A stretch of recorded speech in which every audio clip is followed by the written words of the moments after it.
केली शेमडी मेमडी मग दादाने सांगितलं ना डोळे चिपटे नाका वाटाची मुडगळतोय पाहिल्याबरोबर असं करते का नाही माणसं पहिल्याबरोबर उकारी येते तशी अवस्था. पण ही धारण कोणी करायला लावली होती? विष्णू नारायणात. हे सगळं देवाचं नाटक आहे बघा. इथं आल्याच्या नंतर आपण उगा नुसतं वजन घेऊन पळायची गरज नाही. मी का असं केलं माझ्या हातात काही नाही. आपलं पात्र या प्रत्येकानं आपापलं पात्र करायचंय. फक्त आपण त्या बाहुल्यात बघा त्या जत्रेमधल्या जसं नाचवितून ते बाहुल्यात दोरे ओढून तसं आपण बाहुल्यात तो जसा दोर वडील तसं आपण फक्त कृत्य करायचंय. सुखाचं काय दुःखाचं काय आपल्याकडे काही नाही. निमित्ताचा धनी केला असे प्राणी माझे माझे म्हणून व्यर्थ गेला. आपण निमित्ताला तरी म्हणतो माझं माझं काय तुझं. तिथलं शेवटचं 3.5 फुटाची जागाच तुझी फक्त हक्काची. दुसरं काही तुझं नाही. अशी पुतळी भगवान शिवशंकराच्या मंचकाखाली तयार करून विष्णू नारायणाने विराजमान केली. आणि काय झालं? रावण म्हणे शिव प्रते तो आलपवने पार्वती ते अवदासा दिदली माझ्या हाती धन्यवर दोक्ती हे तुझी. त्यालाच रावण म्हणायचं. ओरिजिनल खरी पार्वती घेऊन चाललेला काय म्हणताय भगवान शिवशंकराला? हा लक्ष्मी लपून ठेवली म्हणे ना अवदाशा माझ्या बरोबर दिली काय म्हणा की भोळाय तुम्ही नाही म्हणा तुम्हाला काही कळत नाही. कोण बोलतय? राजा रावण महादेवाला कैलासात जाऊन बोलू लागले आणि खरी पार्वती म्हणले मंचकाखाली तुम्ही लपवून ठेवली. असं बोलल्याच्या नंतर काय झालं? शिव विचारी निज चित्ती येणे अभिलाषेची पार्वती हे अवदासाची प्रती छळीला निश्चिती जगदंबा. दुसऱ्याच्या स्त्रीची अभिलाषा केली की आपल्या पाठीमाग अवदशा आलीच म्हणायचं.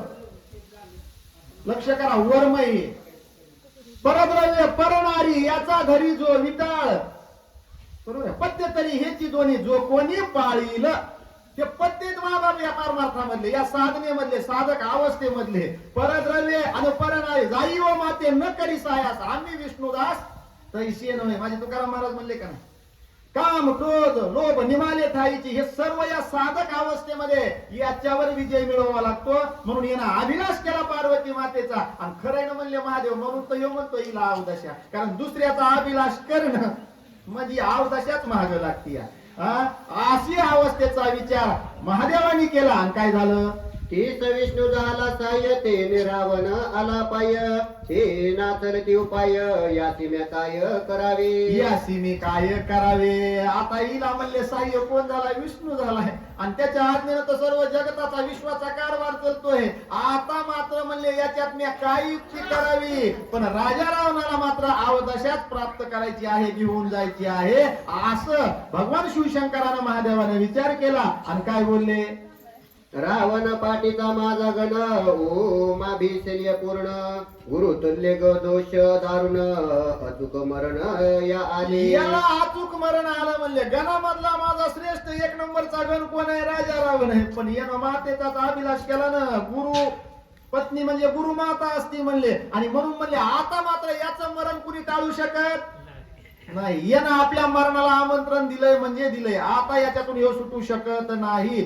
याला म्हणले गुरुतल्पकाचा दोष प्राप्त झाला आणि या दोषामुळे याचं मरण अटळ आहे असं महादेव बोलू लागले. जेची मातेची सीता जेची अभिलाष तत्वता मरण आले लंखनाता पेटला घाता श्री विष्णूचा. पेटला घाता श्री विष्णू म्हणले. याचा घात करण्याकरता विष्णू आता म्हणले पेटलेला आहे. बरोबर आहे का नाही? अवजी पार्वती ती सीता आहे. बरोबर आहे का नाही? आदि माया शक्ती. मग ती कुठेही गेला तरी तुम्हाला आहेच ना महाराज. चराचरामध्ये पहा तुम्ही मायेचं वास्तव्य आहे. म्हणून आदि माया नंतर सर्व या. पहिले कोटेच नव्हते काही अवघे शून्यच होते काही. बरोबर आहे का नाही? ते एक ढालगज निर्माण झाली. तिनं हे सर्व पसाराला आणला. हे नाव आहे माया. म्हणून हे जगत सगळं माया रूपी. बर का? या मायेतून कुणी सुटू शकत नाही. फक्त याच्यावर विजय मिळविता येतोय. पण साधू संतांनी या मायेवर विजय मिळवला महाराज.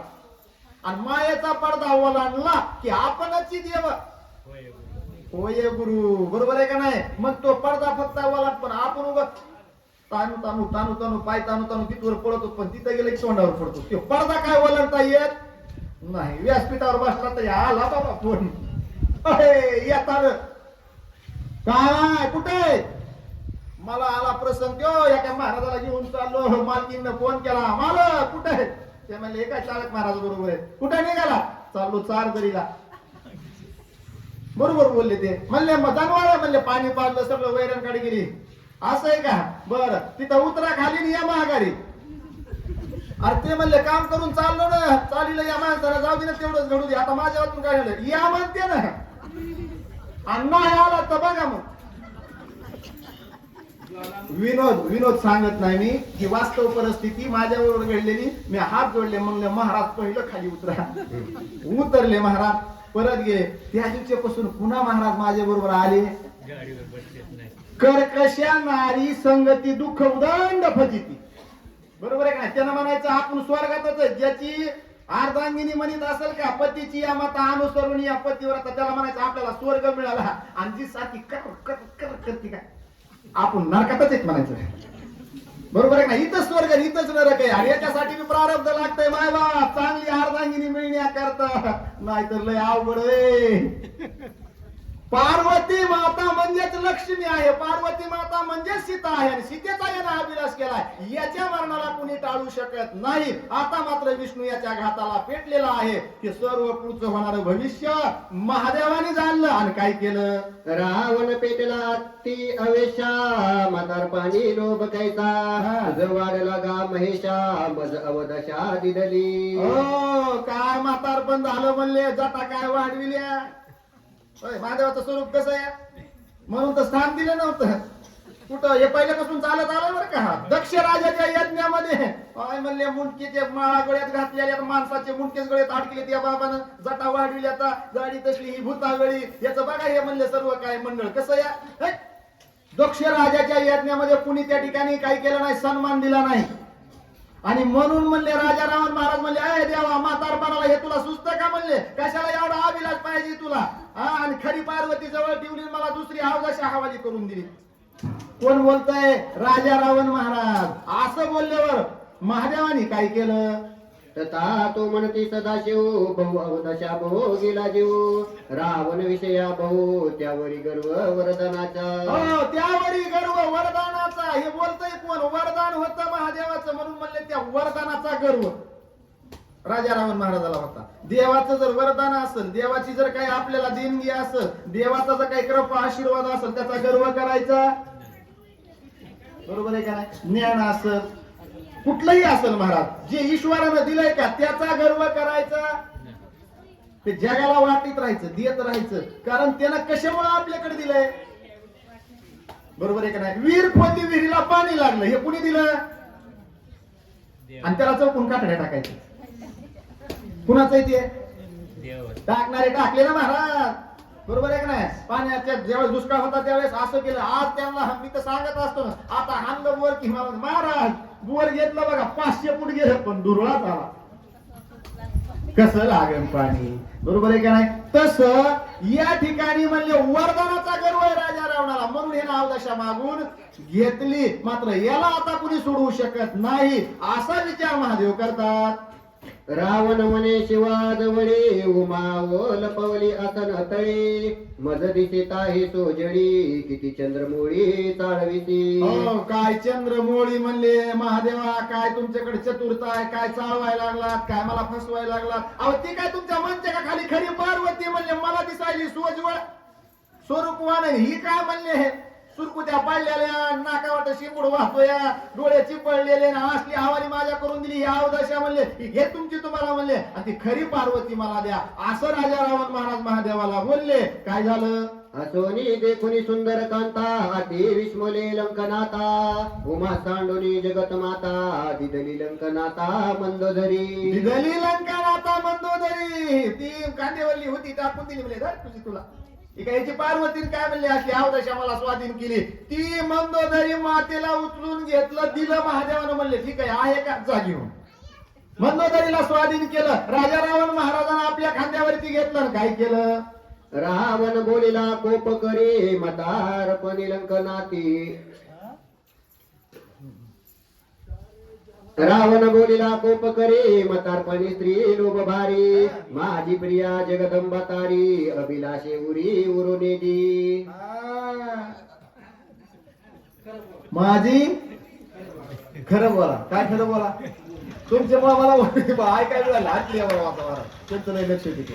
हा रावण बोलिला कोप करे मतार पाहली त्रिलोक भारी माझी प्रिया जगत माता तारी अभिलाषे उरी उरून दी. हो अभिलाषे उरी उरून येदी. म्हातारपणाला म्हणले तुला काय झालंय? हा म्हणतात ना माणसं आता म्हातारा झाला की पाय थकले तरी काळा गेला डोळे गेले तरी पण मूळ स्वभाव जात. आमच्या महाराजांनी त्या दिवशी प्रमाण घेतलं होतं. मूळ स्वभाव म्हातारपणा जातो का? आधी होता वाग्या दैव योगे झाला पाग्या त्याचा येळपट राहीना न मूळ स्वभाव जाईना. आधी होती दासी पट्टराणी किले तिशी तिचे हिंडणे राहीना न मूळ स्वभाव. मग म्हातारपण झालं तरी मूळ स्वभाव जातोय काय माणसाचा? तसं राजा रावण महाराज म्हणले हे तुला आता शोभा देत नाही असं महादेवाला बोलले. आणि काय केलं? असो परे लंकापते रावणे सांडोने पार्वती मंदोदरी अति प्रते घेऊन याची ते निघाला. असं एवढं बोलणं झालं. रावण महाराजानं मंदोदरीला खांद्यावर घेतलं. खांद्यावरली पहिली मूळची जी काही पार्वती माता होत्या त्यांचा असणारा त्याग केला. त्या ठिकाणी सोडलं निघाले. हा कंदे घेऊन या मंदोदरे आत्मालिंग घेऊन करे रावण निघता जडा करे नाना परी छळ विष्णू. हो नाना परिचय विष्णू. विष्णू नारायणानं छळच करायचं ठरविले. हातामध्ये आत्मलिंग या खांद्यावर मंदोदरीला घेतलेले पार्वती म्हणून दोन्ही हात गुंतलेले. आता काय करायचं हे वज घेऊन निघाला. विष्णू नारायण म्हणले या जरा पटांगणाला. आणि पटांगणाला येऊ देतो देव चांगलं बरोबर आहे का? ह्यांच्यामध्ये थांब जरा आज नाही उद्या उद्या नाही परवा भरत भरत भरत कनिंग आली की माप लावलेल्याशिवाय राहत नाही. राजा रावण महाराजाचं छळन करण्याकरता विष्णू नारायणानं तयारी केली. आणि काय झालं? रावण पावणे हरिका लक्षणीया लंका जाता लागली लघुशंका पाऊल देखा लंगवे. काय न हे केले एका चिंतिता विठ्ठले पण विन्मुख झाल्यावरती कुठलेही संकट आणतो माय. चाललंय गिराईक बरोबर आता उल्हास आहे आनंद आहे पण अशी लघुशंका जुळली की आता वाटतंय हातातलं लिंग खाली ठेवावं लघुशंकेला जावं. एवढी लघुशंका राजा रावणाला लागली. पण हे नाटक कुणी केलं? विष्णू नारायणानं केलं. मग तर खाली लिंग ठेवीन का नाही? चतुरातो शिरोमणी गुण लावण्याची खाणी मुकुटा सकळा म्हणे धन्य तुची विठोबा. देव चतुर चतुर जाणून अंतर वर्त तसे आशी कृती विष्णू नारायणानं केली. राजा रावण महाराज काय करू लागले? लिंग देव कोणाच्या हाते कैसिन्या करू शंका निवृत्ते रावण थोर पडला गोंते पुढती गती खुटाली. पुढती गती खुंटली. पुढे जाता येईना महाराज. आता काय करू? हात गुंतलेले तर कुणाच्या हातात आत्मलिंग देऊ सांगितलेलंय खाली ठेवायचं. आणि खाली नाही ठेवता मला लघुशंकेला जायचंय. आता काय करायचंय? शेवटी हे शरीर आहे ना आपलं बरोबर आहे का नाही महाराज? आणि म्हणून करता म्हणले इकडं तिकडं चौकड बघू लागलं. अशी भ्रांती पडली. प्रश्न पडला आता मी काय करावं? एवढ्या वेळेत काय पाहिलं? अभिलाषाची शिवाची नारे रावण शुची चराचरे मृतका जळले शोच करे शुचिवत्त तरी उमदेना. मग सुची तू अवस्था पाहिजे महाराज. लिंग आहे हातामध्ये सांगितलेलं होतं. या लिंगाची पवित्रता ठेवावी लागते. देवानं एखाद्या दिलेले जर वरदान असेल का त्याची पवित्रता राखावी लागते. आणि तुम्ही जर त्याची पवित्रता नाही राखली तुमची साधना असेल कुठलंही आचरण असेल भ्रष्ट झाल्याशिवाय राहत. घेताना सांगितलं होतं का नाही ही आत्मलिंग या. आणि हे जर एकदा जमिनीला याचा स्पर्श झाला बघा अशा बऱ्याचशा आख्यायिका आहेत. एकदा हातात घेतलं तर पुन्हा तिथपर्यंत जाऊ खाली ठेवायचं.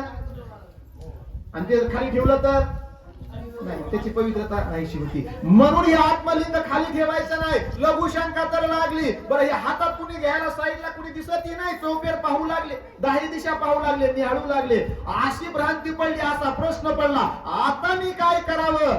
अशा विचारामध्ये काय झालं? मृतकी काजळे शुद्ध करते शुद्ध तैसे हृदय ना करे ते शुद्ध तो चराचरी तो अबद्ध कर्म मंद कर्मठ. कर्म मंद कर्मकांडी. आणि मग त्याचं आचरण जर शुद्ध नसेल तर केलेलं सर्व कर्म व्यर्थ जाते.